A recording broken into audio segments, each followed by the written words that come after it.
रामकृष्ण हरी. मित्रांनो, भगवान श्रीकृष्ण कथेचा पुढचा भाग.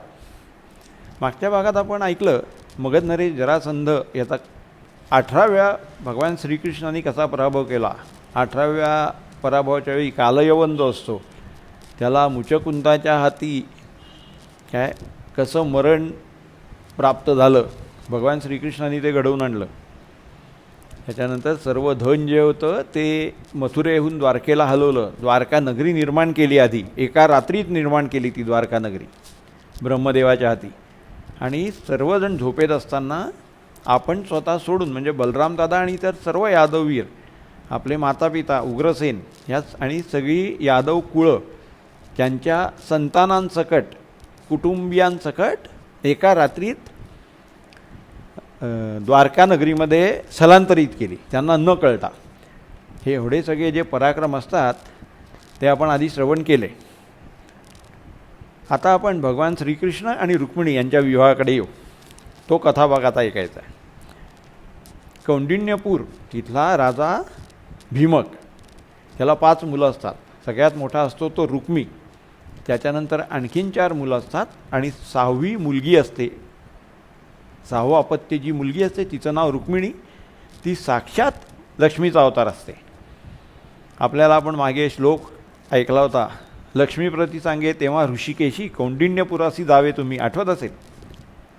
तर ती ज्या लक्ष्मीला जो प्रभूंनी आदेश दिलेला असतो त्याप्रमाणे ती कौंडिण्यपुरात अवतार धारण करते, ती रुक्मिणी. तर ती उपवर झालेली असते. 5 बंधू आणि रुक्मिणी हे वडिलांसमवेत त्यांच्या राजसभेमध्ये विराजमान झालेले असताना एक कीर्तिमुख म्हणून ब्राह्मण पर्यटन करत तिथे येतो. आणि हा एवढं पर्यटन करून आलेला आहे, परिक्रमा करून आलेला आहे, भारतवर्ष परिक्रमा. हे ऐकल्यानंतर भीमक राजा त्याला विनंती करतो की आपल्याला ह्या भारत देशामध्ये अशी कोण थोर विभूती आढळल्या, अशी त्यांची काही माहिती द्या. काही आपल्याला प्रसंग ज्ञात झाले असतील तर ते आम्हाला वर्णन करून सांगा. आणि हा कीर्तिमुख ब्राह्मण जो असतो तो भगवान श्रीकृष्णांच्या लीला विग्रह वर्णन करून सांगायला लागतो. भगवान श्रीकृष्ण किती सुंदर आहेत, त्यांच्या शरीराचा सुवास कसा असतो, त्यांच्या पराक्रम काय आहेत, त्यांच्या लीला काय आहेत. नुसते जन्म झाल्याबरोबर पूतना प्राणहरण करायला आली, त्या पूतनेला त्यांनी कशा प्रकारे मुक्ती दिली, एवढ्या सगळ्या वेगळे असुर त्यांना मारायला आले, त्यांना कशी मुक्ती दिली.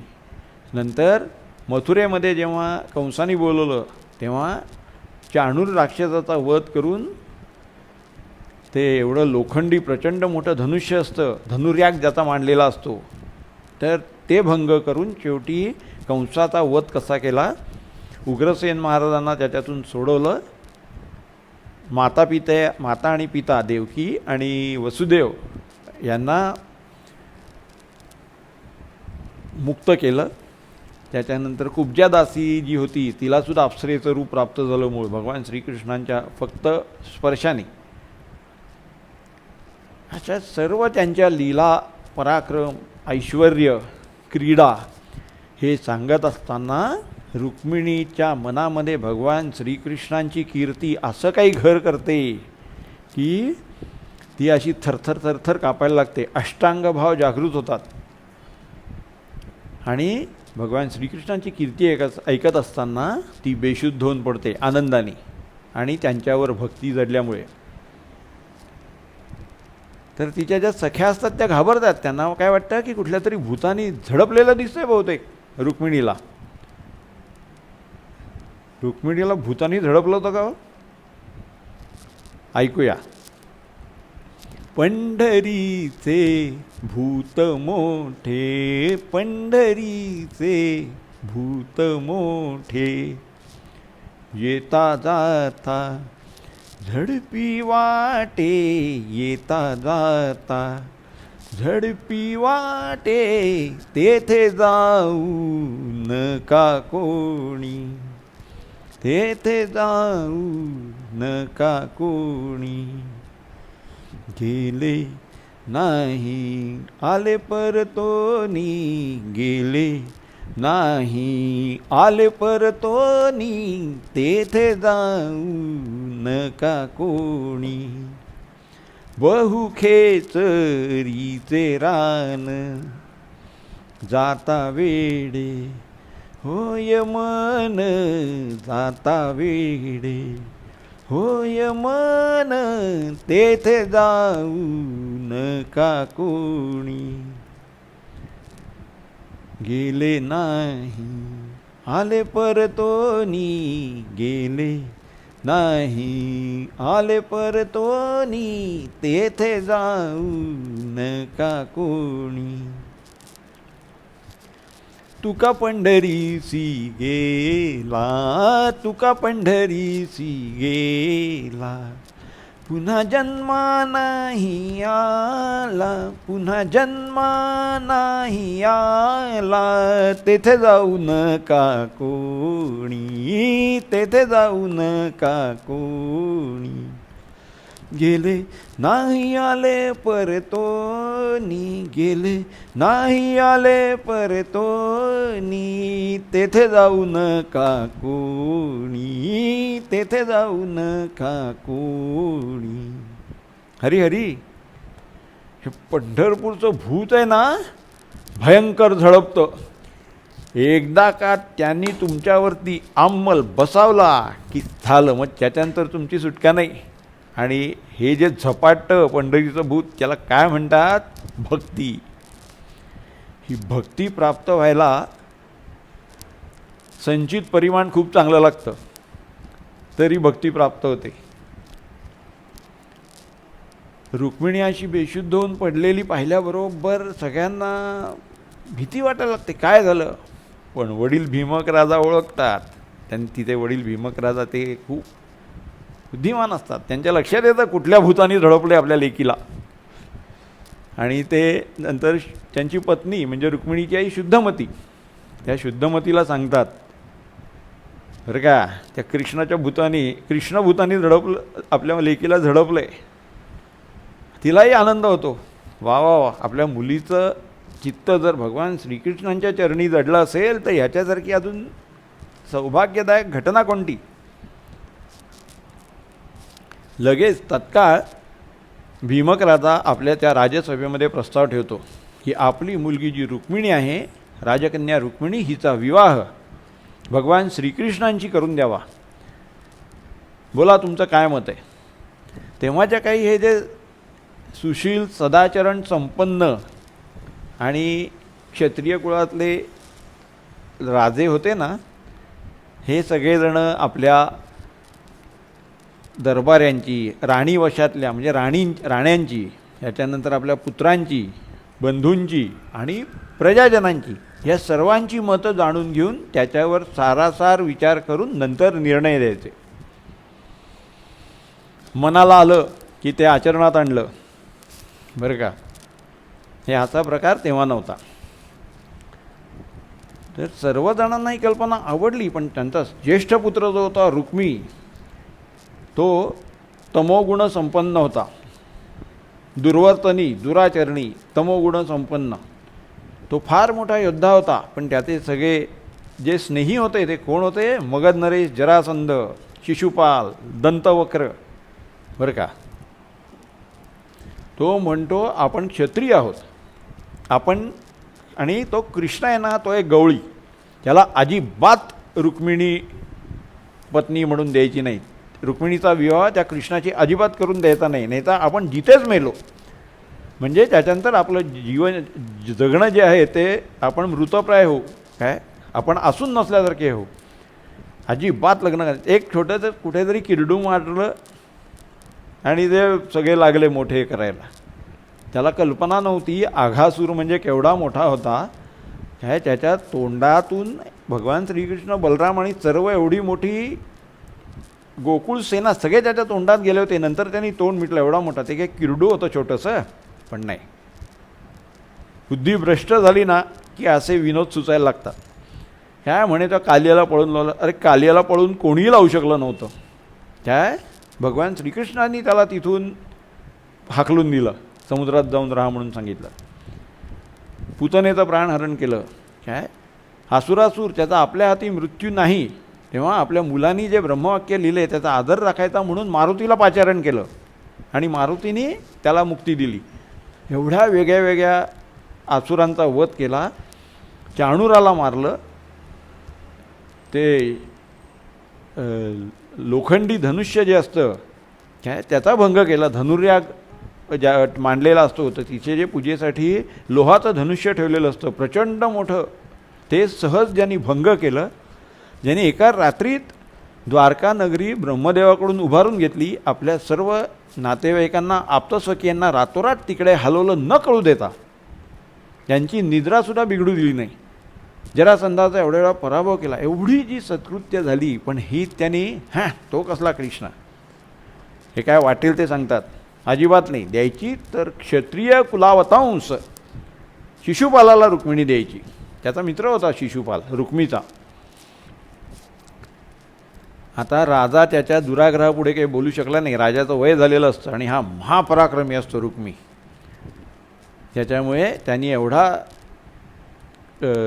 आग्रह धरल्यानंतर दुराग्रह महाराजांना आणखीन विरोध करता येत नाही. आणि एवढंच नाही तर रुक्मी ताबडतोब परभारेच्या परभारे रुक्मिणीचा विवाह शिशुपालाशी मुकरर झालेला आहे असं राजपत्र हे करतो आणि त्याला आमंत्रण पाठवतो की रुक्मिणीशी तुझा विवाह करून देणार आहोत आम्ही. तुझी इच्छा असेल तर म्हणजे तिचं पाणीग्रहण करायला तू सत्वर कौंडिण्यपुरामध्ये ये. शिशुपालाला तो निरोप पाठवतो. शिशुपाल ते वाचल्यानंतर अत्यंत हर्षित होतो. शिशुपाल, दंतवक्र, जरासंध हे सर्वजण अत्यंत दुरभिमानी, निर्दयी, निष्ठुर आणि दुर्गुणी, तमोगुणी असे सगळेजण होते बरं का. त्याच्यामुळे ते लगेच इकडे यायला निघतात आणि ते इथे येऊन त्यांना भेटतात आणि काय समसमा संयोगही झाला तमोगुणी आणि दुर्गुणी लोकांचा. इकडे जेव्हा रुक्मिणी सावध होते आणि तिला कळतं की आपला विवाह आपल्याला न विचारता शिशुपालाबरोबर करून द्यायचा घाट रुक्मिणी घातलेला आहे, त्याप्रमाणे आमंत्रण पत्रिका काढून पाठवलेली आहे ज्याच्याकडे, तेव्हा तिला खूप वाईट वाटतं आणि ती तत्काळ ठरवते आता मी जर नवरी झाले तर भगवान श्रीकृष्णाचीच होईन, जर वरमाला घातली तर भगवान श्रीकृष्णांना, नाहीतर बाकी कोणालाही नाही. शिशुपाला तर नाहीच नाही. शिशुपालाला वरमाला घालण्याच्या ऐवजी मी अग्निकाष्ठ भक्षण करणं जास्त योग्य समजते. म्हणून ती काय करते, सुदेव म्हणून एक ब्राह्मण तिथे येतो. त्या सुदेव ब्राह्मणाला ती आपल्या महालात बोलवते आणि साष्टांग दंडवत घालते. म्हणे मी एक पत्र देते तुम्हाला, ते कृपा करून तुम्ही भगवान श्रीकृष्णांना नेऊन द्या आणि सत्वर पोचा, कारण वेळ फार थोडा आहे. भगवान श्रीकृष्ण जर वेळेवर आले तरच मी जिवंत राहू शकेन, कारण मी शिशुपालाची विवाह करणार नाही. कृपा करून आपण हे माझे दिलेलं पत्र हे भगवान श्रीकृष्णांना पोचवा. तो ब्राह्मण म्हणतो ठीक आहे. सुदैव ब्राह्मण तिचं पत्र घेऊन निघतो आणि याचं वर्णन केलेलं आहे पुराणात त्याप्रमाणे तो मनाचा वारू म्हणजे घोडा, त्या मनाचा वारू करून त्याच्यावर स्वार होऊन ताबडतोब म्हणजे रातोरात द्वारकेमध्ये येऊन पोचतो. भगवान श्रीकृष्णांना सामोरा येतो. भगवान श्रीकृष्ण बघतात एक ब्राह्मण आलेला आहे, ते लगेच त्याला आपल्या सिंहासनावर बसवतात.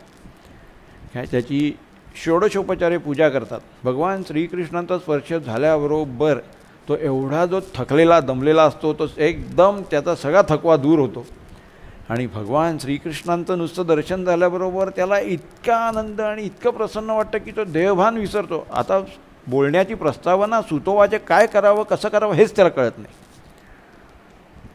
आणि भगवान श्रीकृष्ण विचारतात, म्हणे देवा आपण इथे आलात, भूदेव म्हणजे ब्राह्मण बरं का, भूदेवा आपण इथे आलात खरे, काय आम्हाला बरं वाटलं, काय आपली चरणरज आमच्या या द्वारका नगरीला चरणरज लागले, काय खूप बरं वाटलं मला. आता आपला येण्याचं प्रयोजन सांगावं, पण तो बोलू शकत नसतो, कारण तो भगवान श्रीकृष्णाला पाहिल्यानंतर सगळं काही विसरलेला असतो. तो मौन धारण करतो आणि रुक्मिणीचं पत्र भगवान श्रीकृष्णांच्या हातात देतो. श्रीकृष्ण बघतात ते पत्र, घेतात, उघडतात आणि वाचतात. सप्तश्लोकी पत्र असतं, 7 श्लोक असतात. तुमचा पराक्रम, तुमचं ऐश्वर्य, तुमचे सद्गुण, ह्या सगळ्यांचं श्रवण मी एका कीर्तिमुख नावाच्या ब्राह्मणाच्या तोंडून ऐकलं. आपले निरनिराळे पराक्रम ऐकले, आपला विवेक ऐकला, सत्सद्विवेक बुद्धी आपली कशी जागृत आहे आणि आपण किती चांगल्या प्रकारे गोब्राह्मण प्रतिपालन करता, बरं का. आपलं ज्ञान आणि आपली एकंदरीत पूर्ण वागायची पद्धत ह्याचं नुसतं वर्णन ऐकूनच मी आपल्या चरणांची दासी झालेली आहे. आपल्यावरती खूप सुंदरी भाळत असतील, पण मी अत्यंत दीन आहे. वास्तविक प्रत्यक्ष लक्ष्मीनी अवतार धारण केलेली ही जी रुक्मिणी असते ती इतकी सुंदर असते. किती सुंदर असते ती? सुंदर असते, सुंदर असते आणि सुंदर असते. इतकी सुंदर असते आपण तिचं वर्णनच करू शकत नाही. पण ती स्वतः आपल्या सौंदर्याचं वर्णन नाही करत. ती काय म्हणते, आपलं गुणगान ऐकताना मी आपल्या चरणांची दासी झालेली आहे.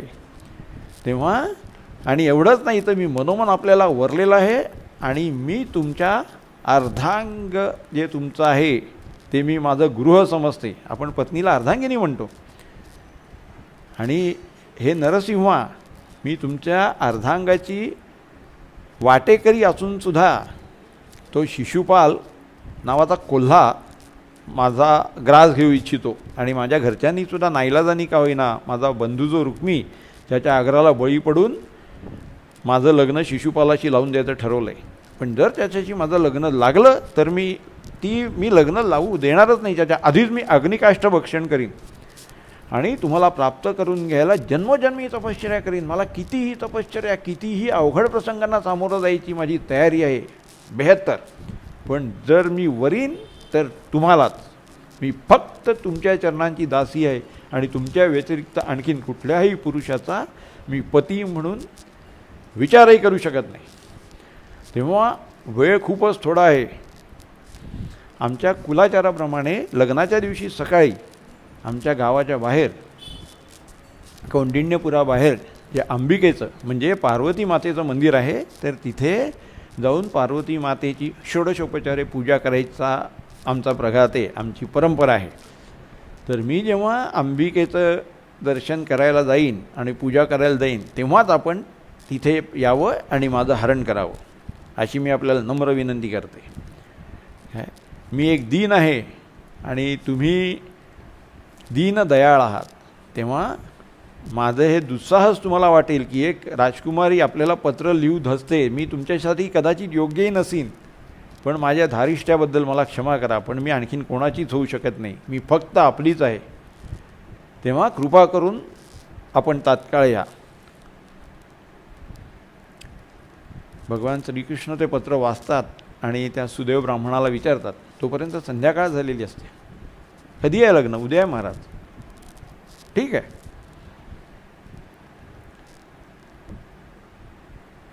आणि ते पत्र ठेवतात, त्याच्यावर आपला पावा ठेवतात. आता त्यांच्याकडे सेना जमवायला सगळ्यांना सांगायला वेळही नसतो. ते त्या सुदैव ब्राह्मणाला म्हणतात, बैस. आपल्या दारुक म्हणून त्यांचा सारथी असतो, ज्याच्यासाठी आपला दिव्य रथ ते पाचारण करतात.